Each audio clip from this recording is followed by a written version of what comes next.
ओम शांति।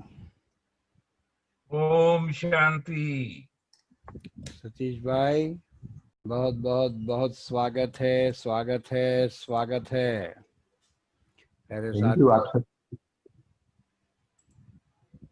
सभी एक हाथ खड़ा करके स्वागत करें हमारे मीठे मीठे प्यारे प्यारे मधुबन के दुलारे ऐसे सतीश भाई का। तो डॉक्टर साहब, बाबा के लाडले। बाबा के लाडले। तो क्या कहे, simplicity is the best policy, ये जिनकी जीवन की रीति है। और सुनो सुनाओ, वो कहते हैं ना, पहले क्या कहेंगे सतीश भाई, आ, खाओ खिलाओ पर चखो नहीं, लो दो पर रखो नहीं, सुनो सुनाओ पर बको नहीं। ये जीवन के, ये जिनके जीवन का गुरु मंत्र है। ऐसे ही सदा उमंग उत्साह में रहने वाले हमारे सतीश भाई का बहुत बहुत स्वागत है। और भाई, जो जैसा होता है वैसा उसका स्वागत, जो जैसा होता है वैसा उसको मान, जैसे आज भी बाबा ने कहा।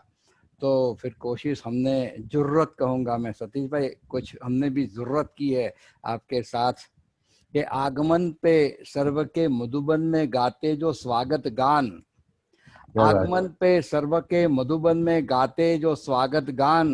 मनाओ खुशियां के आज बने हैं वो हमारे मेहमान, मनाओ खुशियां के आज बने हैं वो हमारे मेहमान। ज्ञान ज्ञान योग धारणा सेवा, दिव्य गुणों की आप है खान। ज्ञान योग धारणा सेवा, दिव्य गुणों की आप है खान। सदा हंसते, सभी को हंसाते, मान देते, निर्माण रहते। क्या क्या करूं मैं आपके बखान, क्या क्या करूं मैं आपके बखान।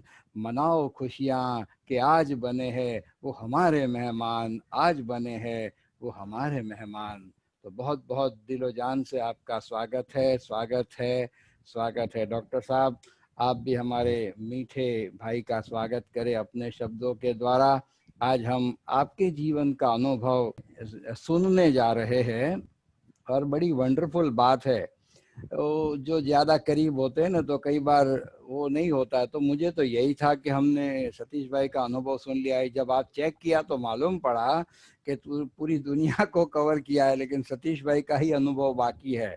हाँ, आर्ट एंड कल्चर विंग के प्रोग्राम हम लोग ने किए इसलिए मिले, लेकिन उनके जीवन का निजी जो अनुभव हम हर एक का सुनते हैं वो तो बाकी ही रह गया था। तो आज वो मौका हमें मिला है और आज हम उनसे उनका अनुभव सुनने जा रहे हैं। चंपा बहन।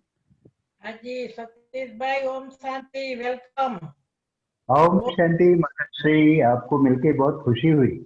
हमको भी आपको मिल के खुशी होती है। बाबा के पुराने लाडले अथक सेवाधारी दादियों के दिल पर चढ़े हुए ऐसे हमारे भाई को देख के बहुत खुशी होती है। आज तो अनुभव सुनेंगे कैसे लाडला कुमार, छोटा कुमार धीरे धीरे धीरे धीरे कहाँ तक पहुंच गए हैं।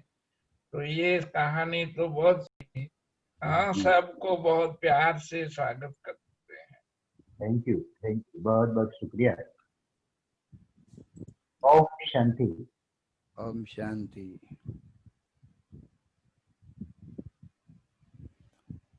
आज बड़ी खुशी का दिन है। मैं अपने शिव स्मृति के सभी भाई बहनों को, जो एक लंबे समय से एक अद्भुत पालना के वारिस बने हैं, मिनेश भाई, डॉक्टर साहब, चंपा बहन और हिमानी बहन, इन सब ने जो आप सबके लिए एक प्लेटफॉर्म दिया है, एक मंच दिया है, मैं देखता हूँ ये ना तो ये सुनाने से थकते हैं, सुनवाने से, और ना आप सब लोग सुनने से थकते हैं। मैं सभी भाई बहनों को, स्मृति के सभी भाई बहनों को मधुबन से, प्यारे बाप दादा दादियों और सभी मधुबन निवासियों की ओर से आप सभी को बहुत बहुत धन्यवाद देता हूँ, बहुत बहुत बधाइयाँ देता हूँ और बहुत ढेर सारी दिल की शुभकामनाएं देता हूँ। स्वीकार करें। आज मुझे मौका मिला है डॉक्टर साहब और चंपा बहन देख के यही मैं सोचता हूँ। वो कहते हैं नानी के आगे ननिहाल का हाल सुनाना। जो बुजुर्ग हैं, जो हमारे वरिष्ठ हैं, जिन्होंने वो दिन देखे हैं, यज्ञ में एक मुकाम बनाया है, उनको देख के बड़ी खुशी होती है। और कल इंटरनेशनल सीनियर सिटीजन डे है, इसलिए मैं पूर्व से ही एक दिन पहले ही अपने डॉक्टर साहब, चंपा बहन को, अपने वरिष्ठ जनों को, जो सीनियर्स हैं, जिनकी छत्र छाया, जिनका प्यार, जिनकी दुलार, जिनका स्नेह हम सबके ऊपर एक छत्र बनाकर रखता है और हम सब दुआएं प्राप्त कर आगे बढ़ रहे हैं। ये अनुभवी, ये जो वरिष्ठ जन है, अगर ये अपनी स्नेह, अपनी छत्र छाया न दे तो धड़के बन जाए, बिना धनी के बन जाए। इसलिए एक बार भाई, जो भी हमारी बात सुन रहे हैं, अपने हृदय से भी और वैसे भी साकार रूप से करतल ध्वनि से डॉक्टर साहब को, चंपा बहन को, इनको हृदय की बहुत बहुत शुभकामनाएं देते हैं। ओम शांति। तो आइए आपको एक ऐसे जीवन की ओर लेकर चल रहे हैं जो एक उत्तर प्रदेश के सुल्तानपुर डिस्ट्रिक्ट से एक गांव से चल करके माउंट आबू तक आया। आज के 40 वर्ष पहले जब हम मधुबन में आए, तो मधुबन को मैं पहले से ही देखता था कि मधुबन जैसे फोटोज में देखता था, तो छोटा सा इंसेट में आकार दिखाई पड़ता है कि ये मधुबन है। तो मुझे क्या लगता था, बचपन में मैं छोटा था तो मुझे मालूम नहीं होता था, तो मैं जब इंसेट में दिखाई पड़ता था कि वो माउंट आबू का एरोप्लेन, पांडव भवन का, और वो दोनों गोल गुंबज, और वहां झंडा लहराता हुआ, वहां लिखा हुआ स्लोगन, और मधुबन को देखता था, तो मुझे लगता था कि मधुबन, जिसको स्वर्गाश्रम कहते हैं, जहां पर देवी देवताएं रहते हैं, ये कहीं हवा में, कहीं आकाश में कोई स्वर्गाश्रम होगा। तब तो ये मालूम नहीं था फोटो में ऐसे बनाया जाता है, लेकिन एक सरल, एक सहज, और यूं समझिए कि अबोध बालक की तरह मैं मधुबन को तब से ही स्वर्गाश्रम के रूप में देख रहा हूँ, स्वर्ग में बैठे हुए ऐसा देख रहा हूँ। आप सबको भी मेरे साथ यात्रा कीजिए। जीवन के 60 बसंत पूरे करके आगे बढ़ चला हूँ, जिसमें से 40 वर्ष मधुबन में हो गए, 45 वर्ष समर्पित जीवन के हो गए, और बाल्यकाल से ही हमारी 3 बहनें और हम 4 भाई, पूरा परिवार ईश्वरीय स्नेह से माता पिता बाप दादा की पालना में पला हुआ। ढेर सारा सुख मिला है, बहुत प्यार मिला है, बहुत दिल की दुआएं मिली हैं, बहुत शुभकामनाएं मिली हैं, और मैं मगन हूं, मैं आनंद विभोर हूं।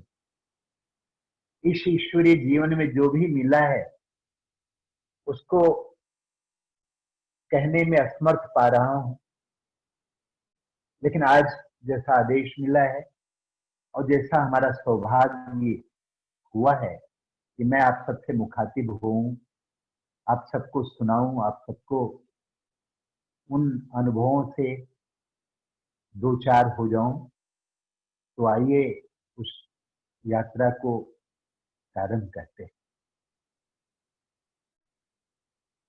मैं देख रहा हूं कि इस ईश्वरीय जीवन में जो उपलब्धियां हुई हैं, जो प्यार मिला है, जो सानिध्य मिला है, जो सुख मिला है, मैं कहता हूं कि इसे मैं क्या कहूं। ये जो परिवार मिला है, जो प्यार मिला है, इसको सौभाग्य कहूं कि इसको अधिकार कहूं। कहीं कहीं गानों में मैंने जिक्र किया है, उसमें ये वर्णन किया है, और आज उसी प्रभु प्यार की कहानी सुनाने चल रहा हूं। प्यारे भाइयों बहनों, ब्राह्मण कुलभूषणों, ये जो ईश्वरीय जीवन मिला है, मैं इसको प्रभु उपहार कहता हूं, क्योंकि मैंने कभी सोचा नहीं था कि ऐसा जीवन मिलेगा और ऐसे दिन आएंगे कि मैं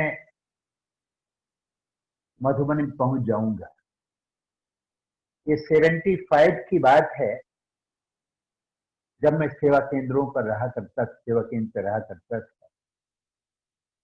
तब मन में एक गजब की हलचल सी थी, क्योंकि उन दिनों में मैंने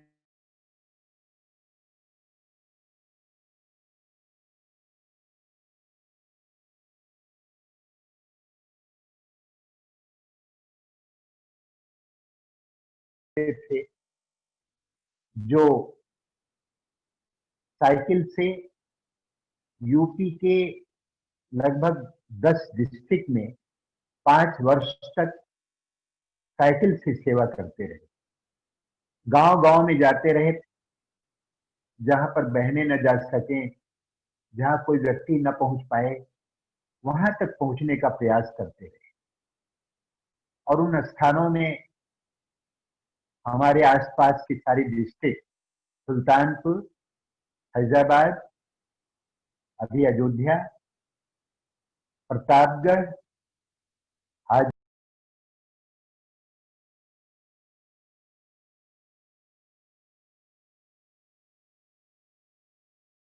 गोंडा, बहराइच, बाराबंकी, रायबरेली,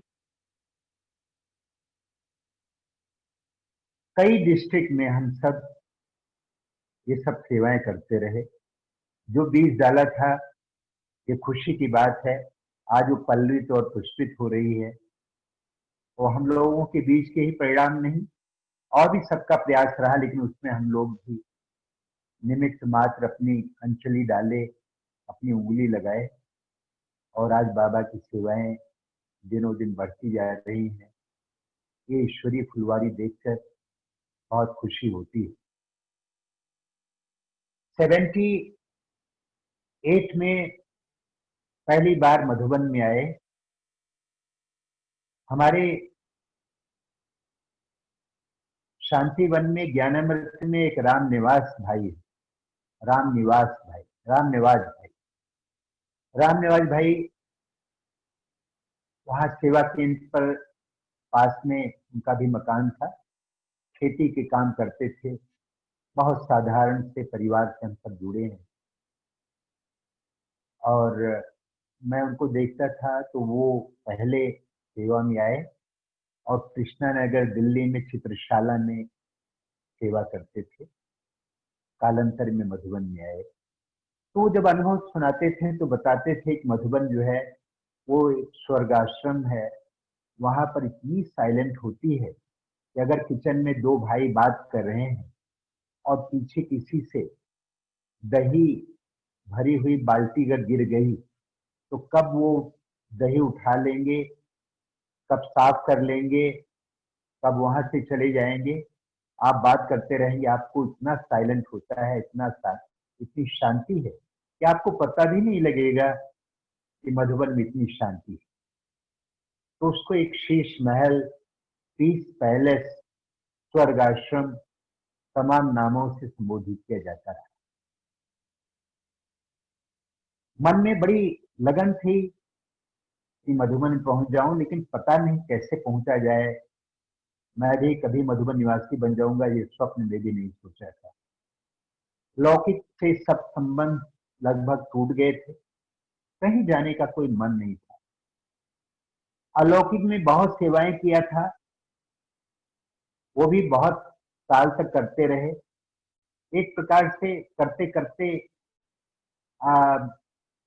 न्यूट्रल गियर में आ गए थे कि बहुत हो गया, अब क्या करना है।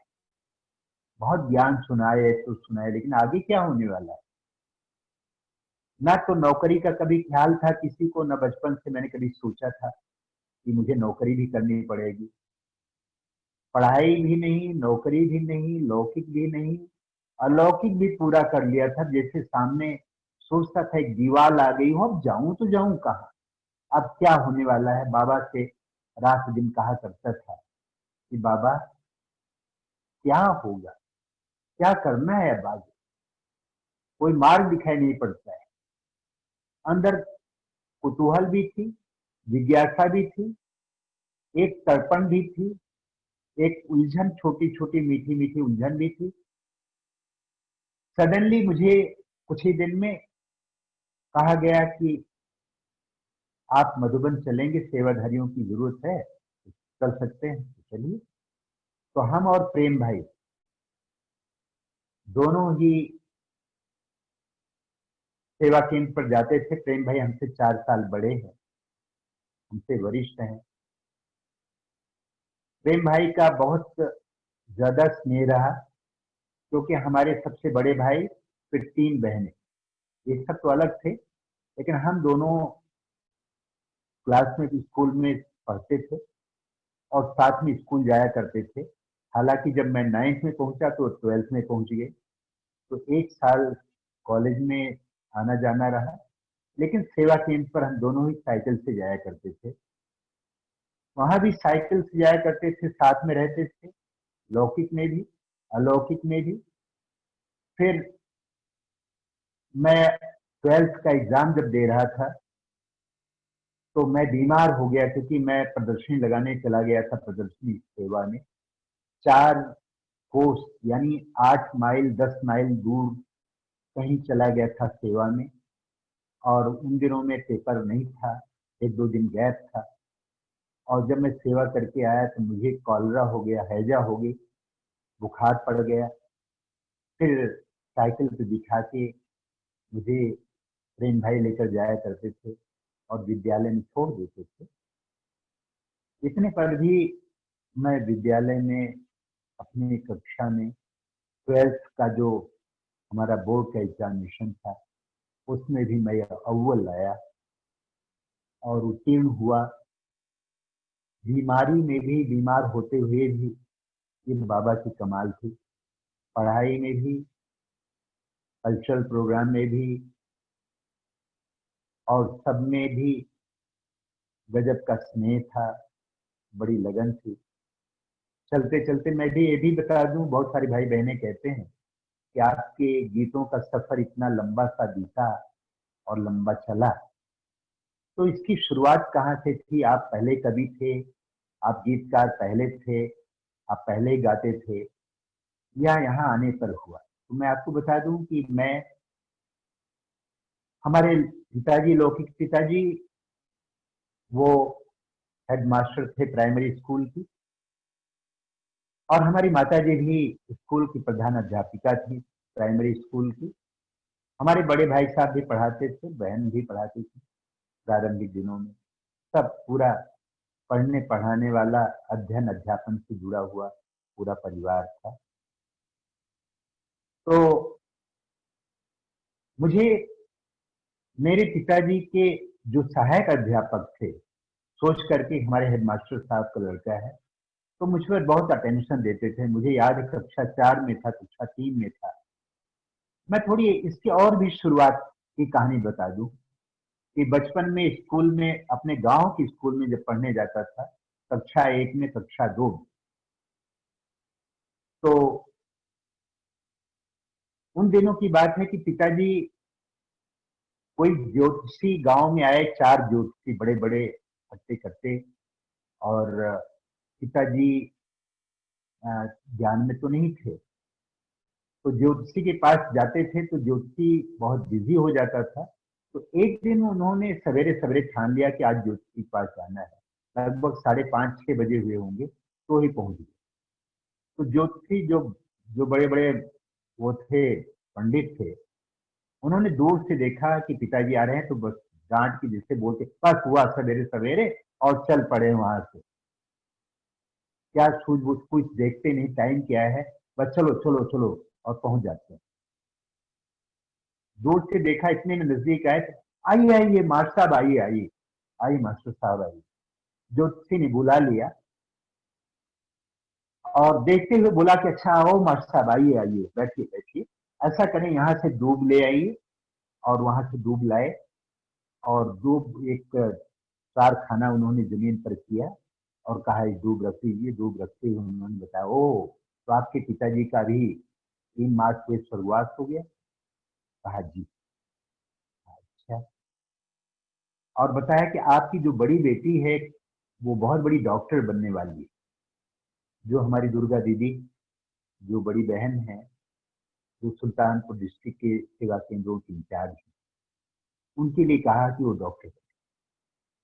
और बताया कि आपका जो तीसरा लड़का है, ऊपर से तीसरा लड़का है, शायद मुझे मेरे लिए कहा उन्होंने, कहा वो तीसरा लड़का है, वो डॉक्टर राजेंद्र प्रसाद के समकक्ष का, राष्ट्रपति के समकक्ष का बनने वाला है।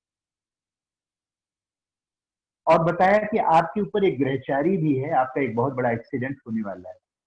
आप क्या कीजिए कि आंवले के पेड़ में एक काली गाय लेकर के वहां रस्सी से उसको बांध दें और उसको मीठा चावल खिलाएं, आपकी ग्रहचारी कर जाएगी। वो पिताजी ने सब किया, और एक सड़क किनारे जा रहे थे तो गाड़ी की टक्कर हुई और नीचे गिर गए थे बहुत दूर। तो लेकिन उसमें वो बच गए। उसका कारण यही था कि उन्होंने ज्योतिषी के कहने से अपनी ग्रहचारी करनी सीखा। तो पिताजी के मन में था मेरे लिए कि ये बेटा हमारा राष्ट्रपति बनेगा, राष्ट्रपति बनेगा, राष्ट्रपति बनेगा। लेकिन बचपन में देखा कि कक्षा 1 में जब मैं स्कूल में पढ़ने जाता था, और पिताजी स्कूल पढ़ाने जाते थे, माताजी अपनी बहुत दूर कहीं थी, वहां पर पढ़ाने के लिए जाती थी। वलीपुर नाम का जगह था, वहां पर पढ़ाने, वहां पर थी तो वहां ही रहा करती। जब कक्षा 1 में और 2 में 2 साल तक देखा कि मैं स्कूल में जा तो रहा हूँ, लेकिन रास्ते में बैठ करके, गलियों में बैठ के साथियों के साथ, सखाओं के साथ कहीं खेल में बिजी हूँ, कुछ खेलने लगा, पढ़ने का कोई रंग था ही। और जब घंटी बजती थी, स्कूल सुनाई पड़ता था, स्कूल घंटी बज गई, तो मैं वापस घर पे चला आता था। तो पिताजी को खबर लगी, मास्टरों ने बताया कि पिताजी आपका लड़का तो आता ही नहीं चाहता, वो तो जाता तो रोज है, आता क्यों नहीं। तो पता लगा और सबने देखा कि ये तो गली में बैठ करके गांव में कहीं पतंगा खेल रहा है, कहीं कुछ खेल कर रहा है, और वही टाइम बिता देता है, स्कूल में तो जाता ही नहीं, इसका तो कोई लक्षण है ही नहीं। तो पिताजी को ये लगा कि ये मामला क्या बात है कि इसको पढ़ने वाला तो लिखा ही नहीं पड़ता, ये राष्ट्रपति कैसे बनेगा, इसका धन तो है ही नहीं।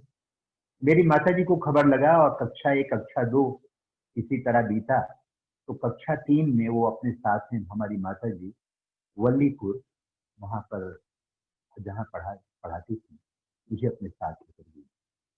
और उन्होंने कक्षा 3 में मेरी इतनी धुनाई करती थी, इतनी पिटाई करती थी कि लोग आके पूछते थे कि आप क्यों इसको, बच्चे को इतना मारती हैं।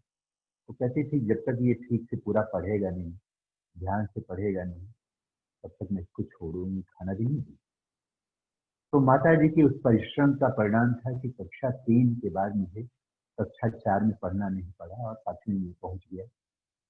तो माता जी ने कक्षा 3 और 4 2 साल जो हमारी परवरिश की, बहुत अच्छी लगन से मुझे जो फाउंडेशन दिया, जो मजबूती दी, जो जो परवरिश दी, जो खूब पढ़ाई पढ़ाई, तो मैं बहुत अच्छा हो गया। और मुझे याद है कक्षा 4 में मैं हर एक विषय में मैं आगे रहा करता था। कक्षा 5 में जब वहाँ भी प्राइमरी स्कूल की जो भी बोर्ड की परीक्षा थी, उसमें भी मैं अव्वल आया करता था। ड्रामा करना, डायलॉग बोलना, अंत्याक्षरी, लोकगीत करना, पीटी होता था, लेजिम होता था, खेल कूद होता था, सब में मैं अव्वल होता था। और उसका रिजल्ट ये हुआ कि जब मैं जूनियर हाई स्कूल में मैं गया, तो कक्षा 6 में, कक्षा 7 में, कक्षा 8, तीनों ही कक्षाओं में मैं प्रार्थना कराता था, मुझे ही आगे बढ़ाते थे लोग, जबकि सारे सीनियर होते थे, मैं छोटा होता था। लेकिन लगन ऐसी थी कि अंत्याक्षरी में प्राइमरी स्कूल की लगभग कई स्कूल थे, उन सभी स्कूलों में मेरे कारण जो है, मैंने जब कविता सुनाई और पूछ से आया और कोई बच्चे, कोई और स्कूल वाले जो जवाब नहीं दे पाए सामने वाले, तो हमने विपंची की कविताएं, एक विपंची किताब थी गीतों की, कविताओं की, मैं जयशंकर प्रसाद को पढ़ता था, श्याम नारायण पांडे की हल्दी घाटी पढ़ता था, मैथिली शरण गुप्त की कविताएं पढ़ता था, और जो जो और ढेर सारे सुभद्रा कुमारी चौहान के, दिनकर जी के और सूर्यकांत त्रिपाठी निराला की रचनाएं, और बहुत प्रभावित होता था मैं मुंशी प्रेमचंद की कहानियां पढ़ करके। तो वो जो बचपन में जो ये साहित्य का, संगीत का, संस्कृति का जो बीज बोया गया, वो पल्वित पुष्पित होता रहा और आज इस मुकाम पे पहुंचे। तो अ, कहने का भाव ये है कि लौकिक में भी बाबा ने, प्यारे शिव बाबा ने, मेरे सच्चे साथी ने, मेरे प्राण ने, मेरे सर्व संबंधी जो साथ दिया, मुझे मालूम नहीं था इतना प्यारा सा जीवन मिलेगा आगे चल के, इतना बेहद का परिवार मिलेगा, कभी सपने में भी नहीं सोचा था। तो पिताजी के सहायक मास्टर प्राइमरी वाले बहुत मेहनत करते थे। फिर जूनियर हाई स्कूल में भी मेरी कोई बहुत अच्छी स्थिति नहीं थी, स्कूल के डर के मारा। एक दिन हमारे घटना याद है कि जूनियर हाई स्कूल में था, पढ़ने में अच्छा होते हुए भी मैं डॉक्टर, जो अपने मास्टर जो मारते थे, पिटाई करते थे, उससे मैं बहुत डरता था। तो हमारे पिताजी संयोगवश अपने स्कूल से आए और हमारे स्कूल में पहुंच गए, और वहां पर पूछा कि भाई सतीश कहाँ है? तो आ, पता लगा ये तो है ही नहीं। तो मैं कहीं पर छिप गया था, वो क्लास में उस पीरियड में मैं गया ही नहीं। और पीरियड के जो मास्टर थे, सबने याद किया, जब मैं वापस आया तो मेरी कचहरी हो गई, मेरा क्लास हो गया कि भाई तुम कहाँ थे? तो बताया कि भाई मैं डर के मारा मैं था ही नहीं। तो मुझे फिर लेकर के उन्होंने आ, अपने घर पे पिताजी और जो हमारे इतिहास पढ़ाने वाले जो मास्टर थे, वो दोनों पिताजी हमारे घर पे आ गए। तो रात को ठहरे भी, और रात को मैंने फिर वो जो होमवर्क था, जो क्लास था, जो सुनाना था, उसको मैंने रात को पढ़ा, स्टडी किया, फिर मास्टर साहब को जो हमारे घर पे ठहरे थे उनको सुनाया। तो सबको खुशी हुई कि चलो इसका ध्यान जो है, मतलब संघर्षपूर्ण तो था, आ, डरता भी था, पढ़ाई में अच्छा नहीं था, फिर अच्छा भी हो गया, वो सबके प्रयास से अच्छा हो गया। और मैं जब सेवा केंद्र पर आने लगा और बराबर जाने लगा, तो वहाँ की परवरिश मुझे बहुत अच्छी मिली। आप में से कई भाई बहने अनुभव सुनते होंगे, जानते भी होंगे कि जमुना प्रसाद भाई जो नंबर 1 मधुबन निवासी नंबर 2 है, और शिवालक भाई उनके भाई हैं, और जो विद्या बहन जी जो कानपुर में रहती हैं, उनका ही परिवार, हमारे उनके पिताजी वो हमारे ज्ञान मास्टर बने।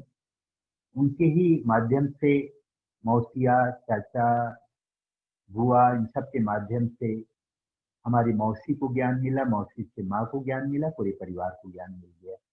पिताजी हालांकि ज्ञान में नहीं थे, पिताजी 10 वर्ष तक ज्ञान में नहीं थे, उसका परिणाम ये हुआ कि पिताजी ने अपना सब कुछ कर लिया, उन्होंने बड़े विघ्न डाले।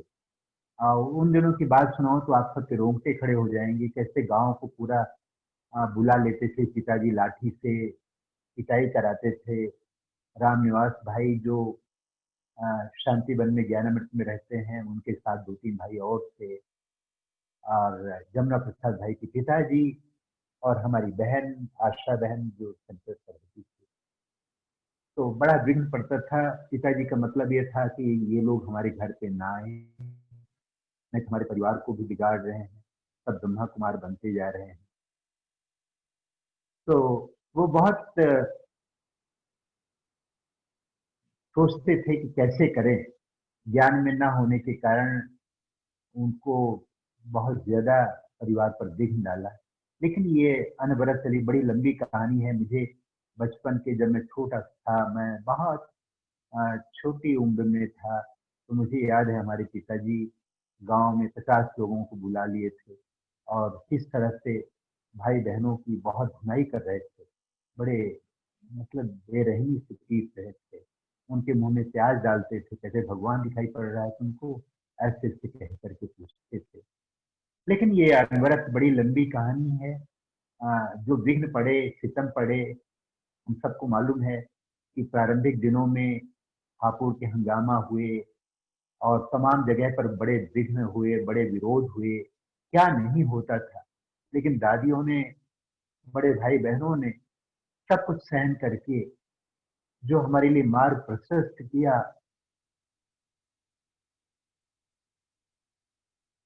जो संघर्ष उन्होंने किया, जो रास्ता सरल किया, सुगम किया, हमारी माँ ने, हमारे बड़े भाई ने, हमारी बहनों ने जो त्याग दिया, त्याग किया, बलिदान दिया, जो सहन किया, उसका परिणाम था कि हम सब जो बढ़ने लगे तो पिताजी ने देखा कि ये तो बच्चे लोग, ये तो बड़े, ये तो चले गए और ये तो ब्रह्मा कुमार बन गए। और जब पिताजी का परिवर्तन भी हुआ, उनका भी जीवन में परिवर्तन हुआ, उसकी भी एक घटना थी, मैं सुनाना चाहता हूँ आप सबको। कि पिताजी गांव में हेडमास्टर तो थे, तो उन दिनों में वो लोग चिलम पीते थे, गांजा पीते थे, बीड़ी पीते थे। ये सब पिताजी की दिनचर्या में शामिल था, क्योंकि बुजुर्ग थे पहले के लोग, तो ऐसे ही करते थे। जब पिताजी थक गए सारे विघ्न डालते हुए, तो एक बार हमारे बड़े भाई साहब ने कहा, पिताजी यहाँ मिर्जापुर में विंध्याचल में एक भट्ठी रखी है बनारस जोन की ओर से, तो क्या आप चलेंगे वहां पर? तो पिताजी ने कहा, भैया मैं जाके वहां क्या करूंगा, वो लोग तो आ, मैं तो पीता हूँ और ये सब करता हूँ। कहा, आप उसकी चिंता मत कीजिए, आप चलिए तो सही। तो पिताजी को लेकर गए बड़े भाई साहब, और लगभग 500 लोग बैठे थे, एकदम पिन ड्रॉप साइलेंस थी। 500 लोग भाई बहनों की, बड़ी गजब की भट्टी थी। इतना अच्छा डेकोरेशन था, जो बाबा कहते हैं शांति कुंड बनाओ, बिल्कुल ऐसे बना हुआ था। पिताजी पीछे बैठे, बड़ा अच्छा तो लग रहा था, लेकिन अंदर में अमल आई कि मैं थोड़ा कुछ पी लूं, बीड़ी वगैरह। तो चुपचाप निकल गए। बाहर देखा कोई गुमटी थी, वहां से खरीदा और पिया, और बीड़ी वगैरह पी करके मुंह हाथ मुंह पोंछ लिया और आके बैठ गए। अब जब खाएंगे तो निकलेगा जरूर, पिएंगे तो बाहर प्रकट जरूर होगा। वो जैसे बैठे थे, उनको बड़ी जोर से खांसी आई, छींक आई, जो भी है। तो पूरे हॉल में इतनी पिन ड्रॉप साइलेंस कि पिताजी को जब खांसी आई, छींक आई, तो उनको लगा, ओ हो, ये मैंने क्या किया, सबका मैंने योग भंग कर दिया। ये सब हंस बैठे हैं, मैं इसमें बगुला बैठा हूँ, कि मैं महापातकी हूँ, क्योंकि अध्यापक तो थे ही। अंदर में दिल का चोट आया, उनको लगा मैंने घोर अपराधी हूँ, मैं हंसों के बीच में बगुला हूँ, कि मैंने घोर अपराध किया, मैं महापातकी हूँ, मुझे दंड मिलना चाहिए, मैंने बहुत गलत काम किया। ओहो। तीसरे दिन भट्टी का, और उसमें वो फर्नेस बनाया गया था, यज्ञ बनाया गया था, जिसमें हवन करना था अपनी बुराइयों को, अपने अवगुणों को। पिताजी ने उसमें डाला कि आज की डेट के बाद मैं जो भी अपनी बुराइयां हैं वो मैं इसमें सकता हूँ। और वो शांति की कुंड की शांति की अनुभूति कितना बड़ा परिवर्तन करती है, जो बाबा कहते हैं वृत्ति से वायुमंडल बनाओ।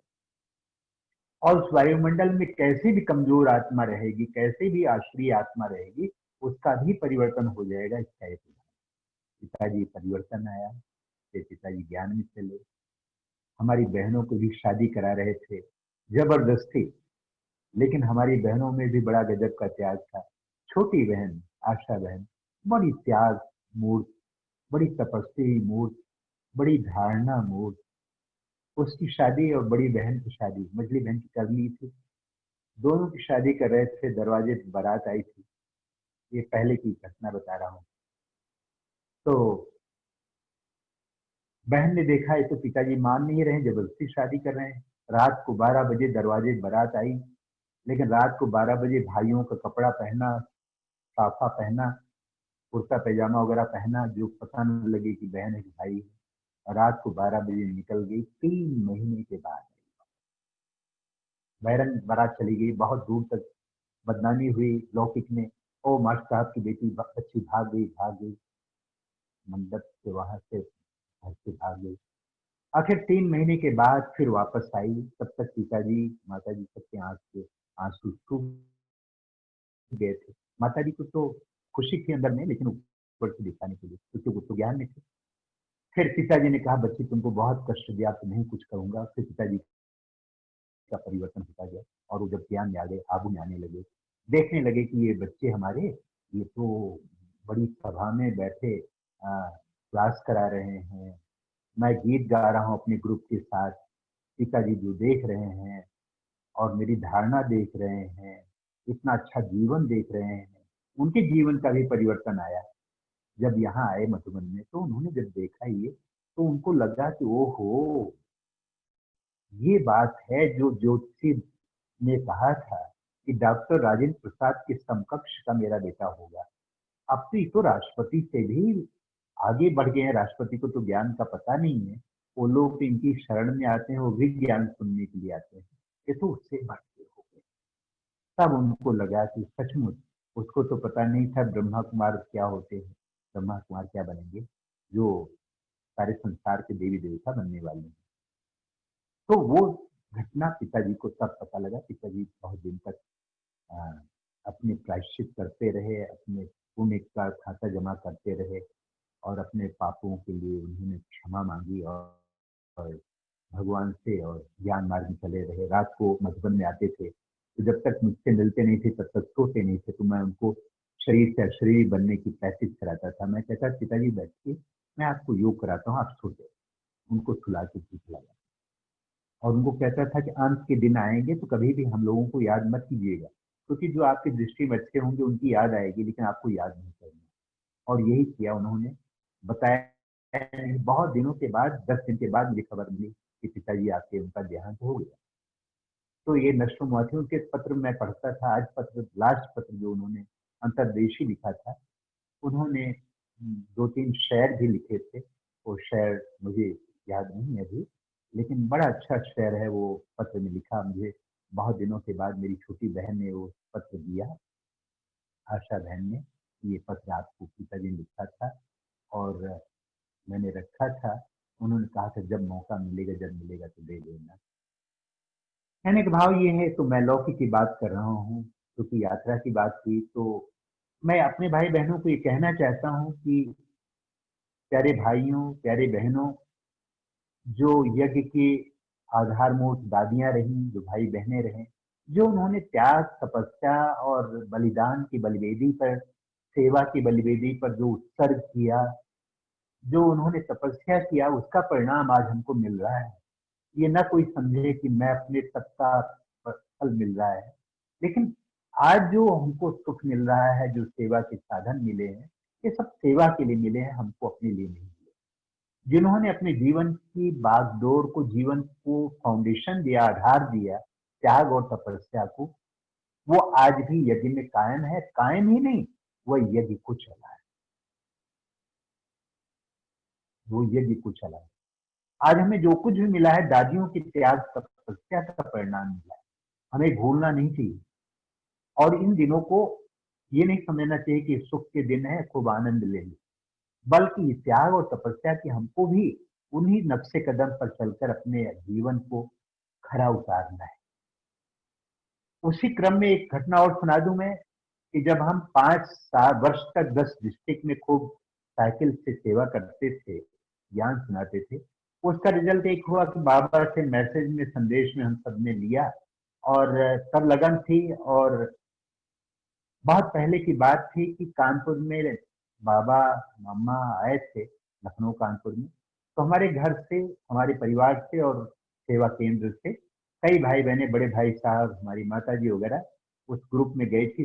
पैदल चले गए थे, कई माइलों पैदल गए थे। तो बाबा ने मुरली चलाई थी कि बच्चे अगर याद में पैदल भी चलेंगे तो कभी थकेंगे नहीं, बाबा की याद में चलेंगे।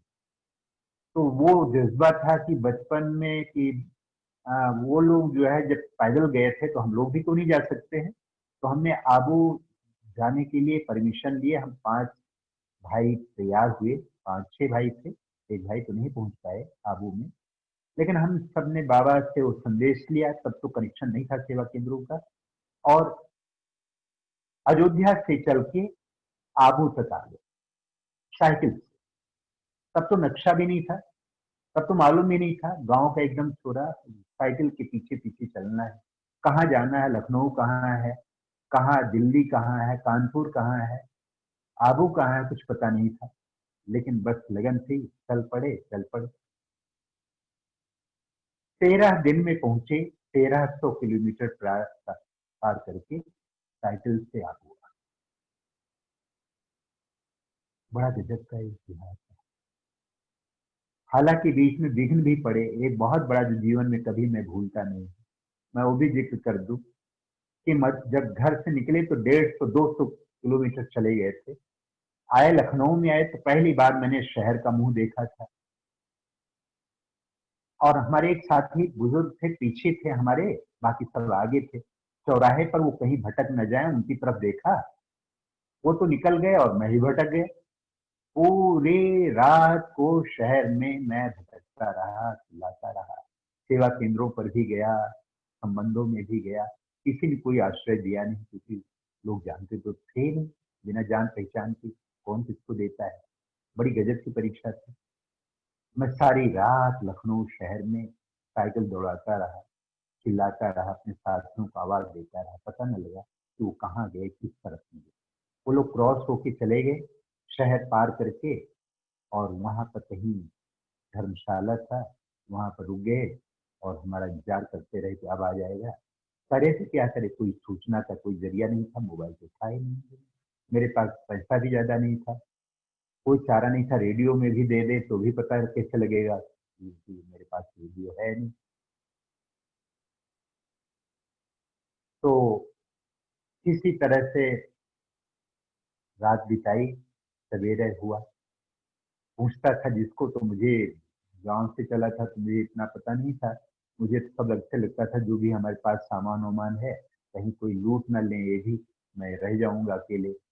बड़ा गजब का था। सवेरे 4 बजे, 1 घंटा 3 से 4 के बीच में थोड़ा सा, या शायद 4 से 5 होगा, बीच में कोई टाइम मिला होगा। तो वो मैं 1 घंटा रेस्ट किया और सवेरे जैसे 4-5 बजने लगा तो पूरब पता लगने लगा, सूरज निकलने वाला, इधर लाल लाल शुरू हो गया आकाश। और फिर मैं खड़ा हुआ तो एक नई ऊर्जा मिली, जो रेस्ट किया 1 घंटा। उसके बाद में मैं निकला तो अपने आप जैसे कि सूरज की किरणों के साथ आशा की रोशनी आई।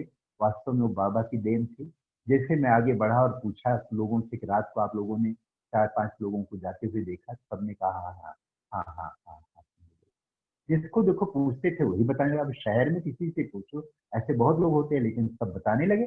मेरे अंदर एक नई आशा आई, नई ऊर्जा आई, शहर से बाहर आया और आगे बढ़ करके आया। वो स्थान पे पहुंचे जहाँ पर रात को लोग ठहरे थे, सबने बताया कि यहाँ पर वो लोग ठहरे थे।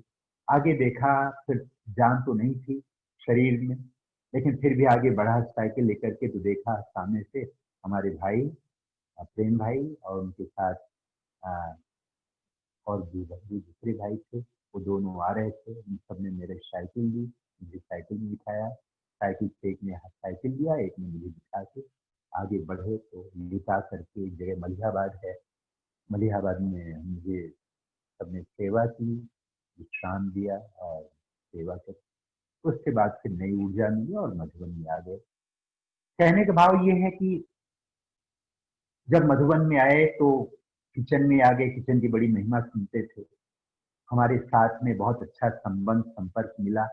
ये मेरा सौभाग्य रहा कि मैं मधुबन में भी आया तो एक ऐसी मंडली मिली, हमारे जो साथी थे, सूरज भाई, आत्म प्रकाश भाई, रामलोचन भाई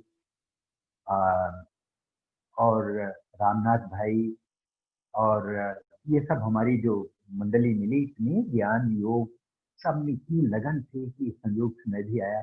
मुझे लेख लिखना सूरज भाई ने सिखाया, मुझे गीत लिखने की प्रेरणा सूरज भाई से मिली। उनके पास एक डायरी होती थी, उस डायरियों में गीत लिखा करते थे और ऊपर लिखा होता था योगिनी बहन और रिकॉर्डेड लिखा होता था, यानी योगिनी बहन के द्वारा ये रिकॉर्ड हो चुका। जिन गीतों में आपने सुना होगा, योगी वही है सच्चा जिसने अहंकार को मारा है, उनका लिखा मधुबन के चमन के तुम बहार हो, उनका वो गीत लिखा है तेरे प्रकाश की किरणें बाबा सच्चा पथ, संसार की नैया को हम पार लगा दें। ऐसे ऐसे तमाम गीतों के रचनाकार सूरज भाई रहे। आज उनसे पूछिए तो कहते हैं वो याद भी नहीं आता है, लेकिन उन्होंने वो गीत लिखते थे, हम सब 4-5 किचन वाले सब मिल करके, कुछ ना गाना आए ना बजाना आए, लेकिन ताली पीट पीट के कव्वाली करते थे और गाते थे, स्वागतम स्वागतम वेलकम वेलकम करते थे। दादियों ने इतना प्रोत्साहन दिया, इतना प्यार दिया, इतनी इतनी हंसी खुशी, तपस्या का इतना अच्छा वायुमंडल था, छोटा परिवार था, खूब आनंद लेते थे। कोई दिन नहीं ऐसा था जिस दिन कल्चर प्रोग्राम नहीं होते थे, जिन दिन योग के प्रोग्राम नहीं होते थे। हम लोग की दादियों का, दीदियों का, इतनी दादियों की इतनी संख्या थी कि दादियां ही दादियां सब तरफ थी। तब उन दिनों की बात कर रहा हूँ। तो 78 में 3 मार्च के लिए शिविरों में आया। किचन की बहुत अच्छी पालना मिली, मैं भोजन बनाने में था। फिर 80 फिर दोबारा आए तो साइकिल से आए, और दोबारा जब आए तो फाइनल आ गए, और फिर मधुबन जब रहने लगे तो ये नया हॉल जो है हमारे आगे बना। तो हम और भोली दादी रहा करते किचन में, बहुत रात रात तक नया नया किचन बनता था तो पूरी संभाल करते थे। देखते देखते मुझे रामलोचन भाई की बात याद आती थी कि बड़े किचन के सामने जो आज छोटी किचन है, वो किचन भोजन बनता था वहाँ पर। सामने एक रूम होता था, उस रूम में स्पेशल डाइट का भोजन बनता था, जिसको पेशेंट किचन कहते थे। रामलोचन भाई ने कहा कि सतीश ऐसा करो, मुझे बुलाया और कहा कि ऐसा करो ना कि मैं 2 दिन के लिए सिरोही जा रहा हूँ, मेला लगा है वहाँ पर, प्रदर्शनी लगी है, मैं 2 दिन बाद आता हूँ, तब तक आप संभाल लेना, यहाँ पर माता जी बैठी हैं, ये आपको मदद करेंगे, ऐसा सब बताया। हाँ ठीक, आ जाएंगे आ जाएंगे। 2 दिन गए, उनको फिर दोबारा आए ही नहीं, और चार्ज भात दे दिया। तो मैं लंबे समय तक स्पेशल भोजन बनाता था। दादी रतन मोहनी जी और उनकी माँ थी, और हमारे आदरणीय निर्वैर भाई जी का मैं भोजन लगभग 15 वर्ष तक बनाता रहा। 15-20 वर्ष, मुझे पूरा याद नहीं आ रहा है, लेकिन सबसे लगातार बनाता रहा, और बहुत अच्छा प्यार मिला, इनका सानिध्य मिला, और मुझे इसकी सेवा मिली। मुझे हालांकि कोई कुक नहीं था, कोई भोजन बनाने में कोई एक्सपर्ट नहीं था, लेकिन सरलता से काम करता था, योग योगी था, तो इसलिए सबको अच्छा लगता था। उसी क्रम में हमारी आदरणीय दादी गुलजार दादी एक दिन आई किचन में और कहा, सतीश तुम हमारा भोजन बनाओगे? मैंने कहा जी दादी, ये मेरा सौभाग्य होगा। कहा कुछ करना नहीं है, चावल बना लेना और आटा ले आना, रोटी नीलू बहन बना देगी, और दाल जो है उबली होती दाल होती किचन में। मैंने दादी का कहने का भाव ये है कि कोई मेहनत का काम नहीं है, तुमको ज्यादा कष्ट नहीं देना चाहते हैं, लेकिन तुम भोजन बनाना, तो बनाओगे? मैंने कहा जी दादी। तो दादी का वो कहना, और वो कहना मुझे मन में हंस भी रहा था कि दाल यहाँ से ले लो, चावल वहां से ले लो, सब्जी काट देना, वो बना देंगे। फिर लगे, फिर 8 साल तक, हालांकि मैं कोई बहुत ज्यादा ज्यादा दादी जी को मैं सुख नहीं दे पाया। आज भी मुझे बहुत मलाल इस बात का है तब तो इतनी साधन नहीं थे, इतनी सुविधाएं नहीं थी, बस केवल दादी के प्रति इतना प्यार था कि दादी का मैं भोजन बनाऊं। कभी कभी भोजन में देर हो जाती थी, इन दिनों में बड़ा प्रोग्राम होता था, बहुत काम भी था, और किचन की भी साथ में देख रेख में था कि भोजन कम है ज्यादा है। उसको भी सूरज भाई ने एक दिन कहा कि हम तो ज्ञान सरोवर में है, आप जो है दादी का भोजन बनाइए, बीच बीच में जनरल भोजन देख लेना, अगर भोजन कम है जाती है तो वो भी देख लेना। मैं बिजी होता था, अ, और जब कभी देर हो जाती थी दादी अंतिम कहती थी, लगता है कोई गीत बनाने में बिजी हो गई थी, थोड़ा देरी हो गई। तो मैं दादी जी की सेवा करने का बड़ा सौभाग्य मिला। बाद में दादी जी का बहुत प्यार इतना मिलता रहा, लेकिन मैं दादी को आज भी याद करता हूँ कि 8 वर्ष तक आदरणीय दादी गुलजार दादी जी का भोजन बनाने का मुझे सौभाग्य मिला, मेरा परम सौभाग्य मिला। साथ में हालांकि मलाल तो ये होता है कि मैं जितना दादी को अ, अच्छी सब्जियां ला करके मंगा करके बाजार से जितना सुख देना चाहिए उतना दे पाता, लेकिन दे नहीं पाया। लेकिन ये कि सानिध्य मिला, साथ मिला, इससे मैं अपना परम सौभाग्य। फिर दादियाँ सब नीचे शांति वन में आ गई, तो मैं जनरल भोजन खिलाने में, डाइनिंग हॉल में, अ, वितरण भोजन व्यवस्था में इसमें था। और 2000 में मैं आर्ट एंड कल्चर विंग का मुख्यालय संयोजक बन गया। तो सेवाएं होती रही, मधुरवाणी ग्रुप का भी काम बचपन से जब से मधुबन में आया तब से होता रहा। हमारे साथ बहुत सारे लोग जुड़े, बहुत सारे लोग चले भी गए। अ, और इन 40 वर्षों में आज मैं जिस मुकाम पर पहुंचा हूँ, बड़े अच्छे अनुभव मिले। इसमें बहुत ढेर सारे डायरेक्टर्स मिले, म्यूजिक डायरेक्टर, संगीतकार, जिसमें आप जानते हैं रविंद्र जैन जी मिले, ललित जतिन जी और दूसरे भी जितने भी आर्टिस्ट हुए। हमारे ओम व्यास जी म्यूजिक डायरेक्शन देते थे। हमारे इस ईश्वरीय विश्वविद्यालय के तमाम गीतों की धुन बनाई जिन्होंने ललित सोडा जी ने बनाए, और दूसरा अस्सी देसाई जी ने बनाया। ललित सोडा और अस्सी देसाई जी ने 20 सेवाएं की हैं, जितना बनाया है बहुत ढेर सारे गीतों के आधार मूर्त बने। और गीतकारों में भरत व्यास जी, जिन्होंने 2000 से ज्यादा फिल्मों में गीत लिखे, उनको भी देखा। हालांकि उनसे ज्यादा बात नहीं हो पाई, मुलाकात नहीं हो पाई, लेकिन देखता था उनको। आते थे। अंतर मन में ज्योति जगा लो, इसको उन्होंने यहाँ ज्ञान विज्ञान भवन में बैठ के बनाया। जब बनाया बड़े खुशी से, तो हमारे बाबा राम भाई जी को सुनाया कि बाबा राम भाई आइए देखिए, गीत सुनिए। अंतर मन में ज्योति जगा के उन्होंने बताया।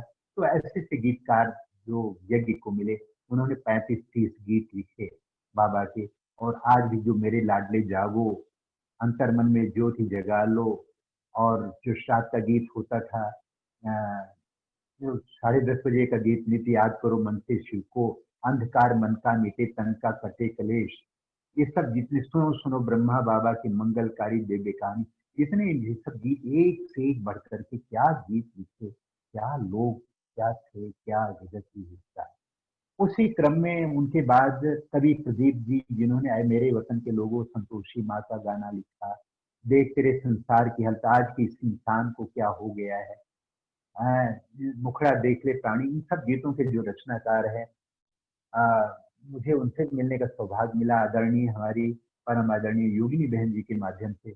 योगिनी बहन बुलाती थी कि गीत के लिए आ जाओ, तो उनके गीत होते थे, मेरे प्यारो बनो राजयोगी, योग के मार्ग पर हम बुलाते तुम्हें, तमाम गीत लिखते थे। मेरा भी उनमें गीत होता था। वो उन गीतों में तो कोई ज्यादा वो नहीं था, लेकिन मीठे से मधुबन के प्यारे से आंगन में, प्रजापिता ब्रह्मा बाबा सब जग गुण तेरे गाए, ये ऐसे ऐसे गीत होते थे। उनके साथ भी मिल करके बहुत ढेर सारी मुलाकातें हुई। बड़ी लंबी यात्रा है, मैं उनको मैं कैसे सुनाऊं, एक लंबी कहानी है। अ, इसके अलावा गीतकारों में उदय खन्ना जी थे। गीतकारों में बहुत ढेर सारे, हमारे यज्ञ के कई भाई बहन बहुत ढेर सारे गीत लिखे। हमारे आदरणीय मोहन भाई जी हमारे साथ हमसे वरिष्ठ थे, महेंद्र भाई ने। और आज जो मधुरवाणी ग्रुप में हमारे साथ रमेश जी, भानु भाई और सभी हैं, नितिन भाई हैं, एक युगरतन भाई जी हैं, वो बहुत अच्छा गाते हैं, पुनीत जी, तमाम इतना एक बहुत बड़ा संसार मिला। मैं अ, धन्य हो गया कि बहुत सारे भाई, बहुत सारी बहनें, बहुत अच्छे संगीतकार, बहुत अच्छे गीतकार, गायकों का मिलना, योगियों का मिलना, ईश्वरीय परिवार मिलना, एक एक दादियों से जो प्यार मिला, अकथ कहानी है, लंबी कहानी है। हमारे आदरणीय दादी जी ने जो प्रेरणा, जो दिया, प्रोत्साहन दिया, जो इतना प्यार लाड दिया कि मैं उसकी कहीं पर प्रशंसा नहीं कर सकता हूँ, उसका बयान नहीं कर सकता हूँ, उसका बखान नहीं कर सकता हूँ। मैं तो यही कहता हूँ, गीत अच्छे मिला, गीत ही परिचय मेरा, गीत ही पहचान है, गीत ही अनुभव मेरा, और गीत ही वरदान है। प्यारे बाबा ने, दादियों ने, दादी जानकी जी ने जो स्नेह दिया, और दादाजी दादी जी के बोल याद आते हैं कि शांति स्तंभ के पास घंटा जहाँ घड़ी लगी होती है, वहां नीचे मिली। दादी आ रही थी अंदर की ओर, शांति स्तंभ की ओर। मैं शांति स्तंभ से निकल रहा था। दादी ने कहा, सतीश जरा तू ये बता कि तेरी आत्मा मेरे अंदर आ जाती है कि मेरी आत्मा तेरे अंदर आ जाती है? हम दादियां जो बोलती हैं वही तू लिखता है। तेरा ये गीत सुन करके कि हमको हमारे बाबा से प्यारा मंत्र मिला, सब सौंप दो प्यारे प्रभु की, ये गाना मैं सुनते अहमदाबाद से हैदराबाद तक पूरे प्लेन में ये गाना सुनते गए। क्या गाने हैं, क्या! मैं सुना, धन्य हो गया। मैंने कहा, दादी ये आपकी उदारता है, आपकी महानता है कि आप ऐसा कहती कि मेरी आत्मा तेरे अंदर आ जाती, तेरी आत्मा मेरे अंदर आ जाती। बड़ी दादी इतना प्यार करती थी, इतना प्यार गोद में लेकर के, क्या प्यार दिया है, इतना प्यार दिया है, इतनी प्रशंसा दी, इतना प्रोत्साहन दिया, ऐसी पालना दी, अखंड, अनवरत, अनंत, असीम, अद्भुत, अवर्णनीय दिया, कुछ कह नहीं सकता। प्यारे भाइयों और बहनों, मेरे जीवन के कुछ, मैंने अपने गीतकार जीवन का, गायक जीवन का आधार जो बनाया, वो योगी जीवन को बनाया। मेरे अपने जीवन के असूल बनाए मैंने, जिसमें अमृत बेला योग कभी मिस नहीं करता हूँ। 40 वर्ष हो गए, जिसमें रोजाना ये मुरली की जो बोर्ड से लिखने की शुरुआत की, उसके भी निमित्त बाबा ने प्रारंभिक दिनों में बनाया। अमृत बेले मिस न करने के लिए दादी जानकी ने बहुत सारे वरदान दिए, गिफ्ट दिया। बड़ी दादी ने बहुत प्यार दिया। मैं चार्ट लिखता था, मैं 40-45 वर्ष से चार्ट लिख रहा हूँ अभी तक भी। अमृत वेला योग रेगुलर करना, अपना चार्ट रखना, हर रोज गुड मॉर्निंग और गुड नाइट करना, बाबा के कमरे में जाना, मुरली का अध्ययन करना, मुरली से गीत बनाना, मुरली की कविता बनाना, उसका शेयर करना तो भाई बहनों से, हर रोज उस पर ध्यान देना, सेवाओं में सबसे सरलता से मिलना, अपनी कमजोरियों को समझना, अपने गुणों विशेषताओं को भी जानना, और जो भी खामियां हैं, कमियां हैं, उनको भी निकालने का प्रयास करना, और हमारी दिनचर्या अच्छी से अच्छी बने।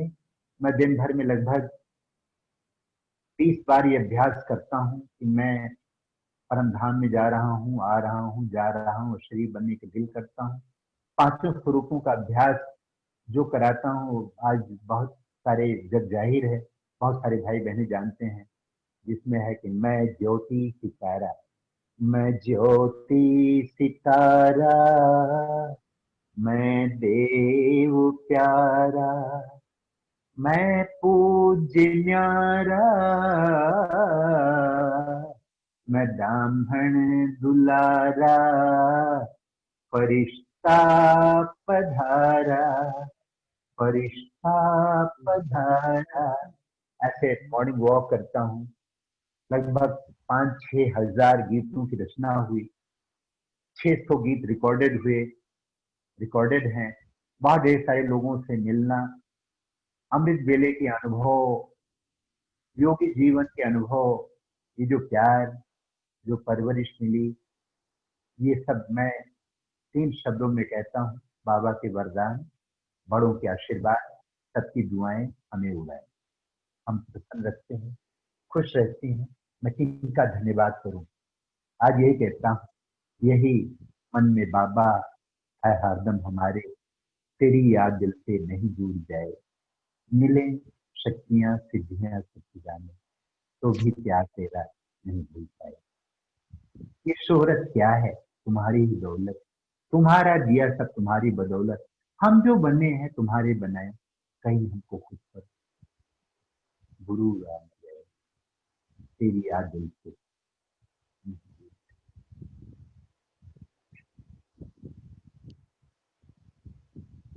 ओम शांति। सतीश भाई, बहुत ओम सारे पहलू तो आज हमने पहली बार सुने हैं। भले इतने संग संग रहते हैं, हर रोज बात होती है, लेकिन बहुत सारी बातें तो हमें भी आज ही जानने को मिली। तो ये भी आज का दिन हमारे लिए विशेष रहा। और देवताएं सतयुग में अमर होते हैं, लेकिन आप तो तुम सा हसीन बाबा कोई नहीं जहान में। और आनंद के प्रदाता, हे स्नेह शक्ति दाता, और कहो तुमको निहारने को दिल चाहता है। इसके द्वारा अभी ही अमर हो गए हो, आपकी रचनाओं के द्वारा आप अमर हो गए हो। ब्राह्मण कोई ऐसा नहीं हो सकता है कि जिसने आपकी रचनाओं को न सुना हो न चाहा हो। तो हर एक के दिल में आपकी रचनाएं बस गूंजती रहती है और उमंग उत्साह को बढ़ाती रहती है। तो कितना ना ये दुआओं का सौदा आपने किया हुआ है। तो बस जितनी तारीफ करे उतनी कम है। सुनते सुनते मुझे एक सवाल उठा, शायद ये सवाल तो गलत होगा कि आपने कौन सा गाना पहले लिखा, ये शायद जवाब ना हो, लेकिन ऐसा कौन सा आपका गाना है पहला जो ऑफिशियली रिकॉर्ड हुआ, ये शायद आपको याद होगा। पहला पहला गाना रिकॉर्ड कौन सा हुआ? 18 जनवरी के दिन थे और मैं ओम शांति भवन में जा रहा था। बाबा के कमरे में एक बहुत प्यारा सा गीत बजा। मैं जब वहां से क्रॉस हो रहा था, उतना अच्छा लगा कि मेरे पांव खिसक के रुक गए। देखता हूँ तो अरे ये तो हमारा गाना है। मुझसे एक भाई ने आस्ती भाई को, एक भाई मधुबन के अशोक भाई नाम के थे, शरीर छोड़ दिया। उन्होंने गीत लिया और उन्होंने गीत दिया, उन्होंने रिकॉर्ड कराए। और सब जितने भी गायक थे, गीतकार थे, उन लोगों को चाय पिला करके, भोजन करा करके, ब्रह्मा भोजन खिला करके उन्होंने गाया। लेकिन इतने आलीशान आलीशान गीत थे। उनमें एक गीत था जो पहला गीत मुझे मेरे कानों में मधुर मधुर आज तक उनका, जो हमारी आदरणीय दादी प्रकाश मणि जी का बहुत प्रिय गीत, जो कहती थी बिहार के गाओ, और इतना प्यारा सा गीत है। आज तक पता नहीं लगा वो गाया किसने है, किसकी आवाज है वो, और कौन गीत है। उपकार तुम्हारा बाबा, इन शब्दों में मैं गाऊं, इस दिल ने जो पाया है वो कैसे मैं समझाऊं। उपकार तुम्हारा बाबा। अच्छा, ये पहला गाना है। ओके। और आज तक की डेट के हिसाब से आखिरी गाना आज तक का वो कौन सा जो रिकॉर्ड हुआ हो अभी लेटेस्ट? लुमिनस भाई बरोबर से। नहीं नहीं, उसके बाद में बहुत कुछ हुआ होगा। अभी लेटेस्ट जो गाना बना था वो आर्ट एंड कल्चर विंग के बहुत अच्छे ढेर सारे गाने बने हैं। अभी वो रिलीज बाकी है। लेकिन इसके पहले सम्मान के स्वर और आपके मीनेश भाई के सहयोग से अव्यक्त दिवस के लिए बहुत अच्छे गीत बने। अव्यक्त इशारे मिलते हैं अव्यक्त हमें बन जाने को, अब व्यक्त भान को सच करके अव्यक्त उतरने जाने को, ऐसे बहुत प्यारे।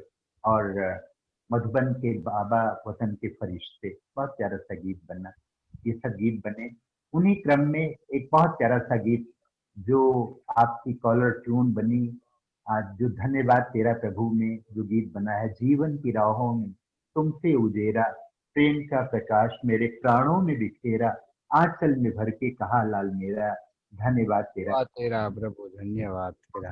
साथ प्रभु आपकी उदारता का नहीं सॉरी, प्रभु तुमको निहारने को जी चाहता है, दिल में उतारने को दिल चाहता है, तुम सामने हमारे तुम साथ में हमारे, तो भी पुकारने को। बहुत प्यारे प्यारे से गीत बने।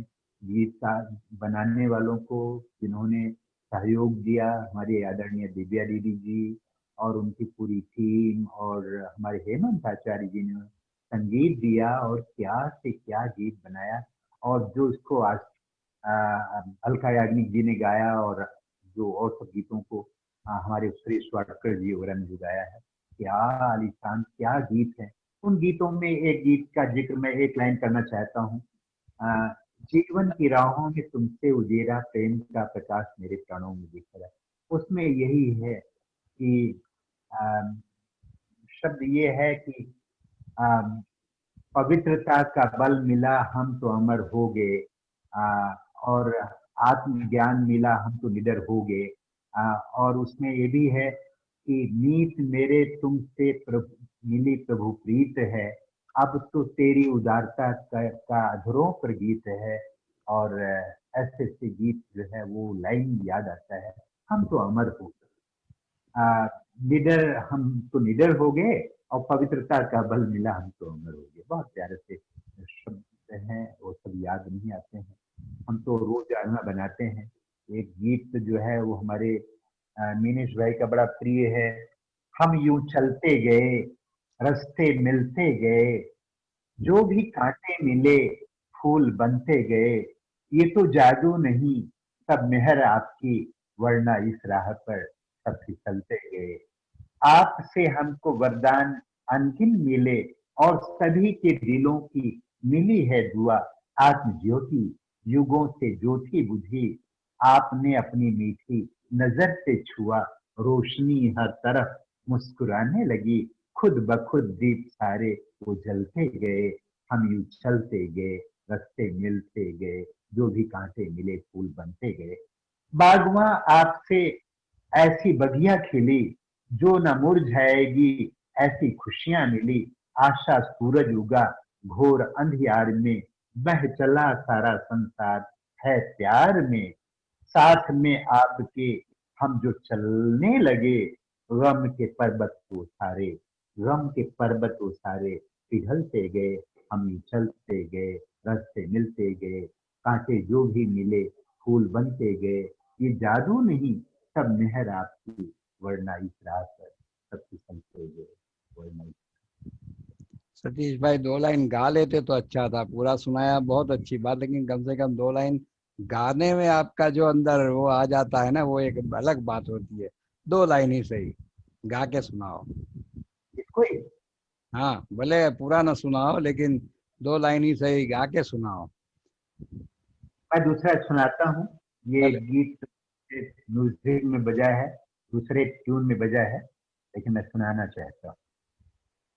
संगम के सुख के आगे, संगम के सुख के आगे, सतयुग का सुख भी क्या है, कहता है दिल हमारा, अनुभव हमें हुआ है।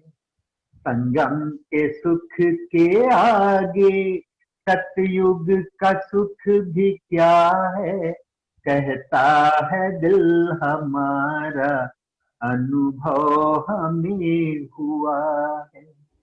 और वो गीत जो मेरे बार बार आंखों में आ जाते हैं।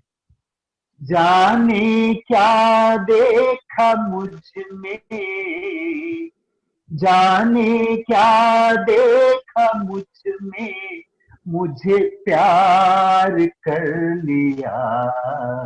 मेरे लाडले कहा, मेरे लाडले कहा, आंचल में भर लिया। जाने क्या देखा मुझ में। भाई और बहनों, इस गीत के पीछे भी एक छोटी सी कहानी है। ये जो गीत अभी सुनाया ना, ये मोहम्मद अजीज ने गाया है, और क्योंकि वो एक मुस्लिम व्यक्ति है, सिंगर है, तो उसने जैसे अजान अल्लाह अकबर उस तरह से उठाया है गीत को, जाने क्या, तो इस तरह से उठाया है। लेकिन सतीश भाई ने ओरिजिनली ये जो गाना लिखा, उसका जो ट्यून होना था उनकी बुद्धि में जो था, जहन में, वो बात कुछ अलग थी। और वो गाना जो रिकॉर्ड हुआ वो अलग रीति से हुआ, लेकिन उस रीति से भी ये गाना हिट बहुत हुआ है, सबको भाता है। लेकिन हर एक गीत की एक अपनी कहानी है, और इस पर हमने एक प्रोग्राम सतीश भाई ने हमको दिया है, गीतों का सफर। मुझे टाइटल तो याद नहीं रहा, लेकिन बहुत अच्छा वो प्रोग्राम भी रहा, बहुत सारे गीतों की इसमें हमको जानकारी मिली। अभी निनेश डॉक्टर निनेश भाई, मैं सब कहना चाहूंगा कि आपकी फरमाइश में आप लोग अपने पसंदीदा गीत दें, आ, और हम जरूर रिकॉर्ड करेंगे और आपको सुनाएंगे। आपकी फरमाइश जरूर प्रोग्राम देखते रहें और अपनी फरमाइश भी भेजते रहें। जी जी जी और डॉक्टर। मैं डॉक्टर साहब को बहुत मुझे खुशी होती है कि आप ये पूरा परिवार, शिव स्मृति वाला परिवार, हमारे डॉक्टर जयंत जी और चंपा बहन की आशीर्वाद उनके पलकों तले, उनकी स्नेह की छत्र छाया में पल रहा है, फूल रहा है, आनंदित हो रहा है। मैं उनके दीर्घायु के लिए, स्वस्थ होने के लिए, ऐसा ही उमंग उत्साह बढ़ाने के लिए, छोटों की, हम सबको भी आगे बढ़ाने के लिए मैं उनको बहुत हृदय से धन्यवाद देता हूँ। और आप सबको भी, आप सबके उत्साह के लिए, आपकी उमंग के लिए मैं ढेर सारी बधाइयाँ देता हूँ। Thank you very very much. हमारे बाबा के लाडले राष्ट्रपति बच्चे को बहुत बहुत बहुत धन्यवाद।